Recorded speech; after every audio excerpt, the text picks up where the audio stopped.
1998 was an interesting year for black cinema, as it saw the release of hits such as He Got Game, The Players Club, and How Stella Got Her Groove Back. Director Gregory Nava was fresh off the heels of his 1997 film, Selena, which chronicled the ascension of Selena Quintanilla. Nava would also direct the Tina Andrews-penned drama, Why Do Fools Fall in Love, 42 years after the song from which the film got its title sat atop the top 10 of the pop charts. It's a tremendous amount of fun. Someone referred to it as a rock and roller coaster of a movie. It was also 30 years after the tragic overdosing of Frankie Lymon, the lead singer of the Teenagers, who recorded Why Do Fools Fall in Love. The film deals with the marital courtroom drama after Diana Ross covered the song above, bringing Lymon's three wives out of the woodwork to cash in on royalties.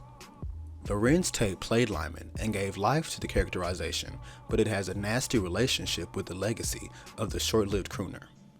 Many things were over-dramatized and left out of the film, which I will chronicle along with the real-life story of Frankie, as well as that of his three wives.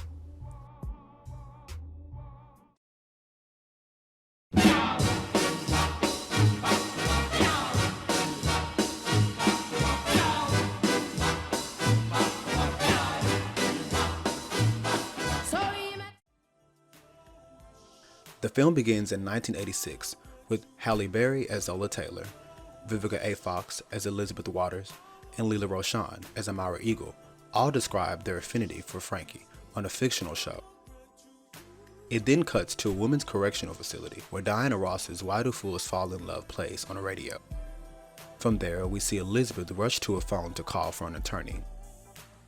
It turns out she was not the only one rushing to phones for attorneys, as her meeting with attorney Peter Merkowitz and Morris Levy, co-founder and owner of Roulette Records, was also one with Zola Taylor and her attorney, and Amara Eagle and her attorney. From this, all parties exchanged words, and we cut to a Manhattan courtroom where the trial over nearly $1 million of royalties begins. The first witness called is Richard Barrett. He describes the teenagers' humble beginnings from a sidewalk doo-wop group to having secured a major recording contract with G Records. He also corroborates a relationship between Zola and Frankie.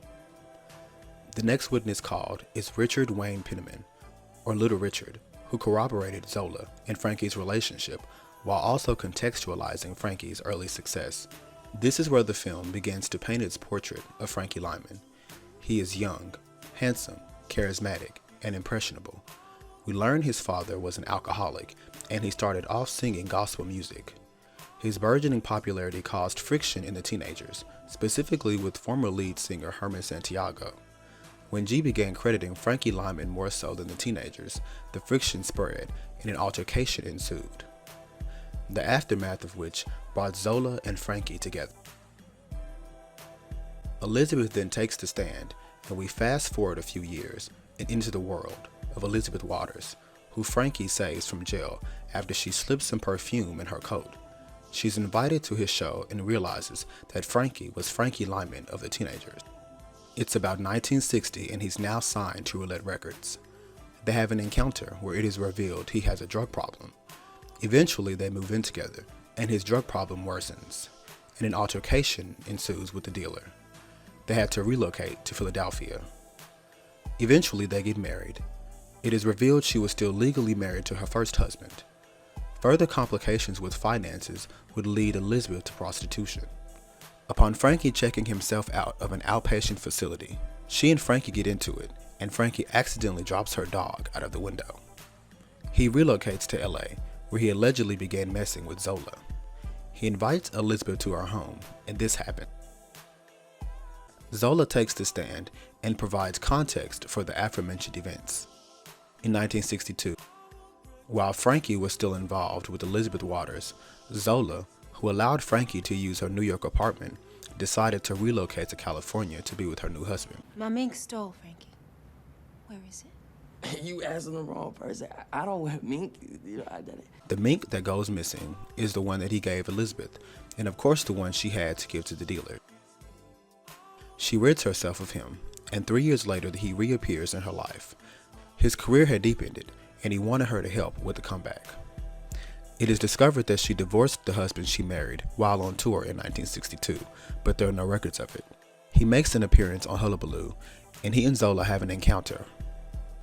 During this encounter, he asks her to marry him, and she says yes. It cuts to them getting married in Tijuana or Mexicali, but in reality they didn't get married. She offers her version of what happened at the pool, and she goes on tour for 4 months, leaving a frigidity Frankie to watch her home. She comes back from the tour to find her home ravaged and in foreclosure, and absent of Frankie. Amara takes the stand and describes her first time meeting Frankie when he mistakenly walked in on her in the shower. The relationship began to blossom. He brought her a dog, did garden work, and wrote her poetry. Eventually they were engaged and married. Soon after they were married, he was dishonorably discharged for going AWOL. We get this iconic scene, and Amara recounts the last time she saw Frankie as he was leaving to go to New York to revive his career. A week later, he was dead. This is where the movie takes a turn down a path it said much earlier. The three wives sit and chat, and we cut to Frankie at Morris Levy's office. It is the late 60s, and music had changed, so Levy was not receptive and even went as far as to call Lymon a blackball junkie in my office, looking for a comeback. Lymon then goes to the Orpheum, where he catches a Zola Taylor and Little Richard performance. It becomes too much. He runs into his old dealer and overdoses later that evening. This is where the movie leaves Frankie. Morris Levy is called to testify, and his slimy tactics are revealed. All three women collude again, and then finally it is ruled that Elizabeth Waters is the true widow of Frankie Lymon. The end. As this movie was somewhat fictionalized, there are a lot of truths to be revealed, especially concerning Zola Taylor, Elizabeth Waters, and Amara Eagle. Elizabeth Waters did have Lymon check into a hospital to get better, but to no avail. Zola did far more than depicted in the film for Frankie when he came to LA in 1965, buying him suits and tuxedos. But the sad story of her sprawling home in the hills is one of truth. Amara did not know the Frankie Lymon that Zola and Elizabeth knew. As Ann Pomeroy put in a 1988 Washington Post article, she knew a soldier. This is also her truth. But the truth I am more concerned with is that of Franklin Joseph Lyon and the impact that his portrayal had on his legacy. Baby, baby.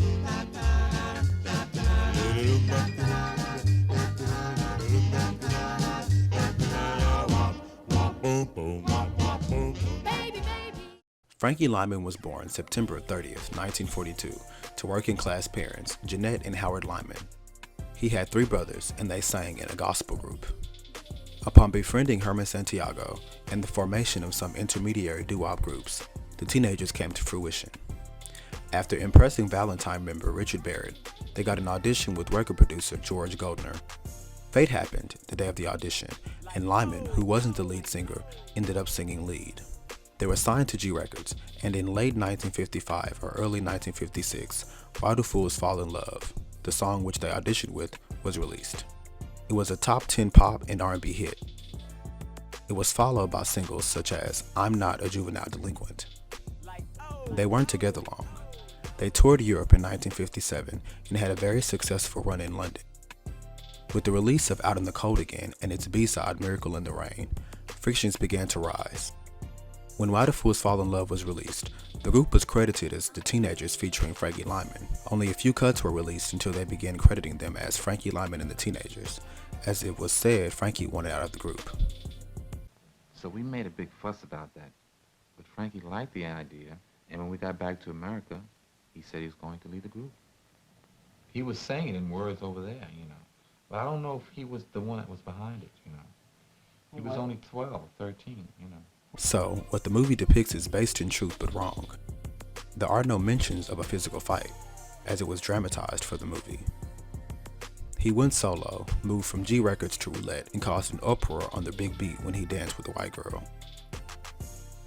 As his voice began to change, he continued to record for Roulette. He found success with Goody Goody in 1958 and Little Bitty Pretty One in 1960. By this time, it is alleged he had been blackballed from nightclubs. By the time he's 17, nobody wanted no part of him. He got blackballed from all the nightclubs, all the record companies, the booking agents. The man went broke completely. He continued to sporadically release music. Throughout this time, he did go from Elizabeth Waters to Zola Taylor and finally to Elmira Eagle. Legal troubles due to a heroin addiction followed him, and he was inducted into the Army in 1966. He went AWOL and wanted to perform and record music again, so he went to New York with hopes of securing a deal. He not only secured a deal, but a date to record again with Big Apple. To celebrate, he took heroin, the first time in 2 years. The movie fails to mention any of the good fortune that preceded his demise. Tina Andrews made it seem like he went to New York, got bad news, and overdosed in despair. Even though the events were dramatized, an ounce of truth would have made a world of difference. But because of how she chose to depict them, Frankie Lymon, in the mind of the casual viewer, was a tragic, drug-addicted, womanizing man. He was more than that, far more. The movie also suffers because of Gregory Nava. His 1997 film Selena, which managed to, as Roger Ebert put it, bring freshness and life to the story of a little girl from Corpus Christi, Texas, offered a story with racial undertones that he could properly underscore due to his own experiences as a Mexican American. Miss, excuse me. We don't need to dress. Thus, his attempt at telling the love trials of a little black boy from Harlem falls flat. Straighten up and fly right. Straighten up and fly right. Straighten up and fly right. Cool down, Papa, don't you blow your top. In a 1967 Ebony magazine article, Frankie Lymon mentions a previous life as a hustler for white men in Harlem. Lymon was born in 1942. This means he was hustling as a child. He also says, "I never was a child, although I was billed in every theater and auditorium where I appeared as a child star. I was a man doing everything that most men do." He did also say, "The kids in my neighborhood grew up fast." Indeed, because of the harsh socioeconomic status of most in his neighborhood, they had to work hard. Despite his success, or because of an eventual lack thereof, he still fell prey to the drugs pushed on his block. At a time when the word addiction was a taboo, Frankie made his struggle very public. The news magazine is the newest field of major expansion in the press. The growth of Johnson Publications of Chicago in 11 years of operation has been most impressive. He took to what was essentially the black time, saying, "I look twice my age. I was thin as a shadow and didn't give a damn.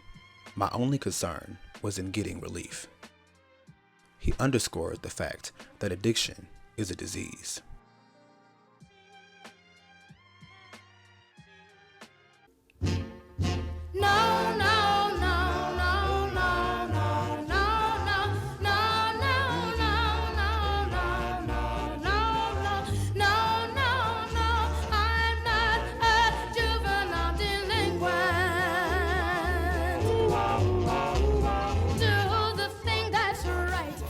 When someone like Frankie did find success, they functioned as both the poster child for everything they grew up around as a product of that environment, and a poster child for everything counter to it. That's a pretty fabulous salary. How do you spend it? It's a trust. I don't know about huge sums, but they go into trust first until we're 21. What do you spend the money that you do get on? Well, we get an allowance of $27 a week. This is further explained in rock and roll desegregation movements and racism in the post-civil rights era, where Beth Fowler quoted from Specialty Records, a black-oriented label that is known for recording black artists like Percy Faith and Little Richard, saying, "The early Frank Avalon and Fabian records followed the Specialty formula, which featured sax section riffs and tunes with girls' names in the titles. Songs that were sung by pretty boys in fluffy sweaters, pandering to middle American preteen romantic fantasies."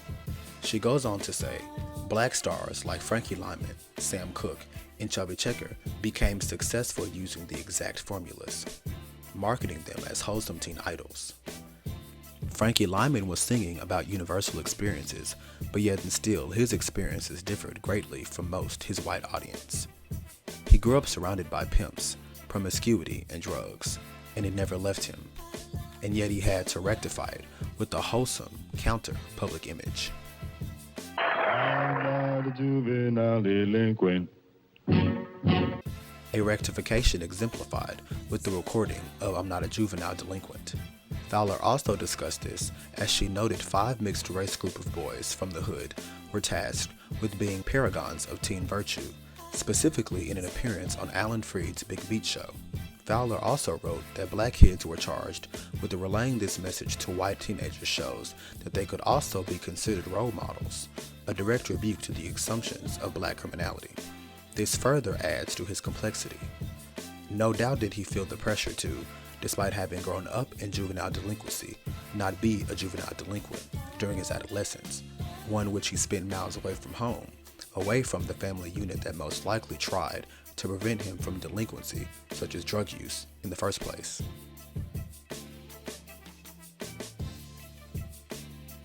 The Frankie Lymon presented in the film is not reminiscent of this dichotomy. These issues, if properly explored, would have contextualized a great deal of his behavior. A lot of the information screenwriter Tina Andrews had to work with is evident in the film. There are Jet magazine articles that discuss his relationship with Elizabeth Waters, where she is termed Mickey, just as he does when he totes Zola's fur to Elizabeth. The movie fails to discuss the child he and Elizabeth had together, and the fact that he still had to wow performers at the Village Vanguard, in spite of the loss. In the movie, Zola said she and Frankie got married in Mexico, but there is an article of them getting married in Vegas. In the movie, they failed to make mention of the eventual annulment of this marriage, and this remark made by Taylor in the April 1966 issue of Jet magazine. Andrews also fails to contextualize his financial hardships that stretched back to his teenager days. Literally, it was reported that only $13,000 remained in a trust that had been sitting for a decade, and Morris Levy, who is said to have swindled artists out of royalties, was his manager during a great portion of his career. This all played out in Jet magazine. The articles add perspective, and perhaps too much. Maybe had there been another film about him, she'd have had something to center her portrayal of him around. There could have been a 1970s film to serve this purpose.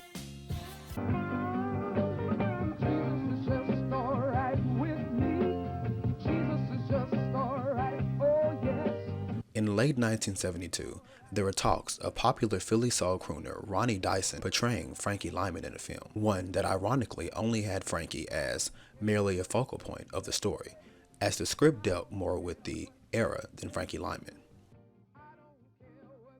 Are you into any acting things right now, or into any more shows like Hair? Well, as far as Broadway shows are concerned, not yet, but I am negotiating for a part which will be the Frankie Lymon story that I'm up for, and I've got my fingers crossed for that. It is very difficult to gauge how this film would have played out, as 1, there are no copies of the screenplay online, and 2, there aren't very many black musical biopics, or more generally dramas during this time period, one characterized by blaxploitation film.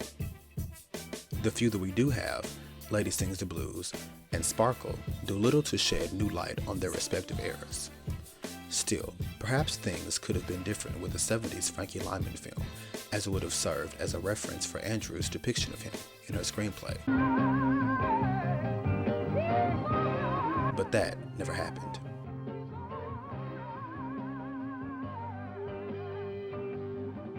In the 1998 film, Frankie is an elusive central figure in a story really about him. Nava and Andrews tried to demystify him through grainy flashbacks, but it seems forced. By no means is Why Do Fools Fall in Love a terrible movie though. Although I was far too young, when it used to come on Encore late at night, I'd curl up and instantly be transferred to an era and people that far preceded me.